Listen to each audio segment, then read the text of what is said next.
cut them back when we need them the most at night. Well, new tonight, residents in South Buffalo want to know why dozens of Buffalo police detectives are being moved off the night shift into day shifts, all part of a new police plan. Now, residents are demanding city leaders rethink that idea. News 4's Shannon Smith was at tonight's meeting. She tells us one change that's already been made to that plan. Shannon? Don, one of the proposed staff changes in the Buffalo Police Department was going to be eliminating one captain in the A district.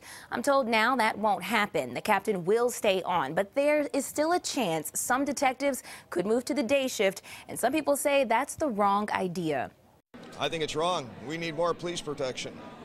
We do want less in South Buffalo. We want more.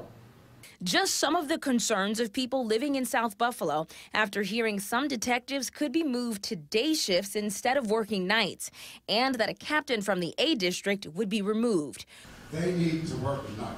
Through conversations I've had with the commissioner as well as the administration, they have decided to keep that captain at A district, thankfully, so I'm appreciative. The community called an emergency meeting at Southside Elementary School Wednesday. Many people say these shift changes would affect public safety. The plan would affect about 25 district and narcotics detectives, not those in homicide. Buffalo police say these changes are based on where the officers are needed most. And the department does adjust manpower, whether it's within a unit or a squad or citywide, based on calls for service and the needs of the department.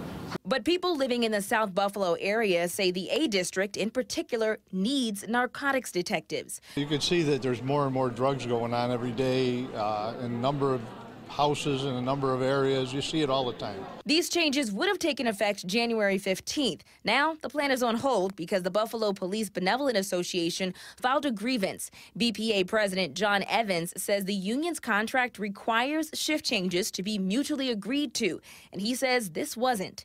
He says the switch could interfere with some cases. The effectiveness of the putting the cases together also, as far as getting timely statements from suspects. Now it's up to an arbitration hearing between the union and the city. Why cut them back when we need them the most at night? And just to be clear, if this goes through, the shift changes would be for detectives. It would be citywide, affecting all police departments. The BPA president says they're finalizing an arbitration date sometime this spring. In the meantime, the Common Council wants Buffalo Police to explain what's driving this plan at their meeting on Tuesday. Shannon Smith, News 4.